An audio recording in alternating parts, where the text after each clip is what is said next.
বন্ধু ছাড়া লাইফটাই অচল, তাই তো বন্ধুদেরকে নিয়ে বের হলাম ঘুরতে। আর বন্ধু মানে ভরপুর বিনোদন, আর বিনোদন মানেই চমলক্ক।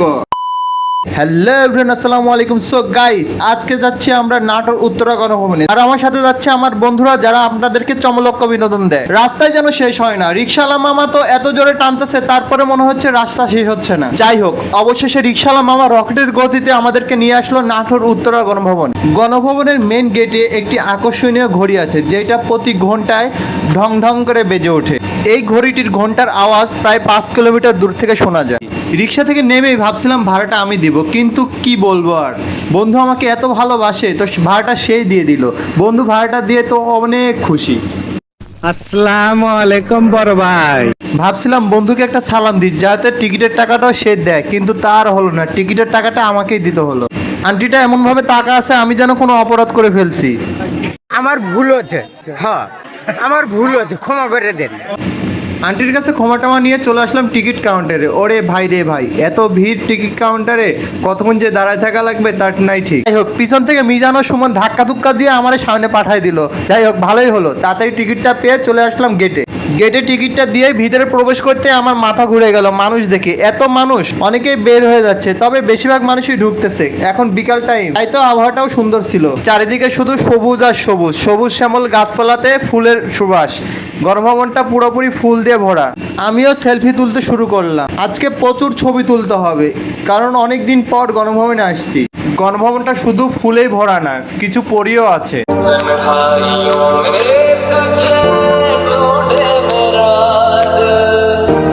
বন্ধুরা তো আমার হালকা করে ছেঁকা খেয়ে গেল, আর ছেঁকা খেয়ে বেকা হয়ে চলে আসলাম ফুল দেখতে। ওরে বাবারে কি ফুল! এখানকার ফুলগুলো দেখতে অনেক সুন্দর। গণভবনের আশপাশটা ফুলে ভরপুর, তাই তো দেখতে অনেক সুন্দর লাগতেছে। এইদিকে চমলক্ক বাহিনীগুলো আমার রাইখা কোথায় যেন হারাইয়া গেছে, তো অবশেষে তাদেরকে পাওয়া গেল। এত বছর ধরে এত চেষ্টা করলাম নিজেকে লুকায় রাখার, আর পারলাম না। আমাদের ক্যামেরাম্যান অনেক বছর চেষ্টা করছিল নিজেকে লুকিয়ে রাখার, অবশেষে তাকে বাইরে আসতেই হলো। ছবি তোলার পোস্ট দেখে আয়াম তো অবাক। সুমনের অনেক মন খারাপ, তাই তো মন খারাপ করে ছবি তুলতেছে। সেকা খাইয়া বেকা হইয়া গেছে। এবার আমি একটু ক্যামেরাম্যান হলাম। সবসময় কি নিজের ছবি তোলা যায়? অন্য ছবিও তুলে দিতে হয়।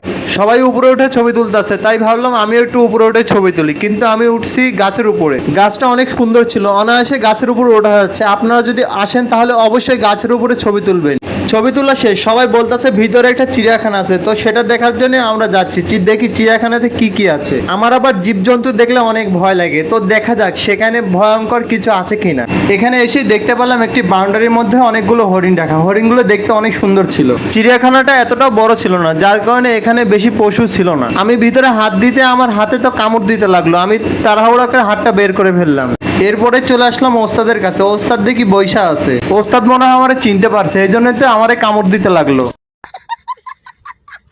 ওস্তাদ হয়তো এখন আমার উপর রাগ করছে, এই জন্য সে নীরবতা পালন করতেছে। ওস্তাদের কাছ থেকে বিদায় নিয়ে আমরা চিড়িয়াখানা থেকে বের হয়ে যাচ্ছি। ভাই রে ভাই, এটা আমি কি দেখলাম! বিশ্বাস করেন রাসেল ভাই, এটা দেখার জন্য আমি মোটেও প্রস্তুত ছিলাম না।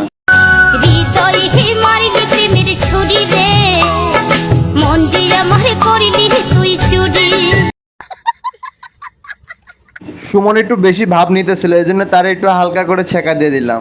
যাই হোক, এখান থেকে বের হয়ে এখানকার প্রাকৃতিক দৃশ্যগুলো দেখানোর চেষ্টা করলাম। এদিক দিয়ে আমার ক্যামেরাম্যান তো স্লো মোশন ভিডিও করার জন্য প্রস্তুত, তো দেখুন। ভাই রে ভাই, এটা কি স্লো মোশন ভিডিও আমি বুঝলাম না। যাই হোক, সন্ধ্যা হয়ে যাচ্ছে, তার আগে এখান থেকে বের হতে হবে। তার আগে আমরা এখানকার আশপাশের ভিউগুলো নিতেছিলাম, দেখতে অনেক সুন্দর লাগতেছিল। আজকে যেন পুরো গণভবনটাই কাপল দিয়ে ভরা, যেখানে যাচ্ছি শুধু কাপল আর কাপল।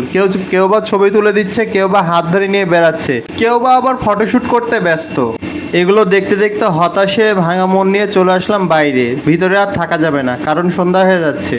বাইরে এসে দেখি ছোটখাটো একটা মেলা বসেছে, যেখানে অনেক কিছুই পাওয়া যাচ্ছে। সারাদিন বেড়ানোর পর আমার পকেটে 2 টাকাও নাই, তাই তো কিছু কিনবো না, শুধু দেখতেছি। মেলার মধ্যে সবচেয়ে আকর্ষণীয় মধ্যে বাচ্চাদের খেলনাগুলোই বেশি ছিল। তো অনেক খোঁজাখুঁজি করার পর আমি একটা জিনিস পাইলাম, যেটা আমার কাজে আসবে। দূরবীন দিয়ে দূরের জিনিস দেখার ট্রাই করতেছিলাম, কিন্তু না হলো না। দূরের জিনিস তেমন একটা দেখা যায় না। আরেক জায়গায় তো দেখলাম সুন্দর একটি গণভবন, যেটা হয়তোবা কাঠ দিয়ে তৈরি। জিনিসটা অনেক সুন্দর লাগতেছিল। যাই হোক, ভিডিওটি এ পর্যন্তই। যদি ভিডিওটি ভালো লাগে তাহলে অবশ্যই লাইক কমেন্ট করে পাশে থাকবেন। ধন্যবাদ।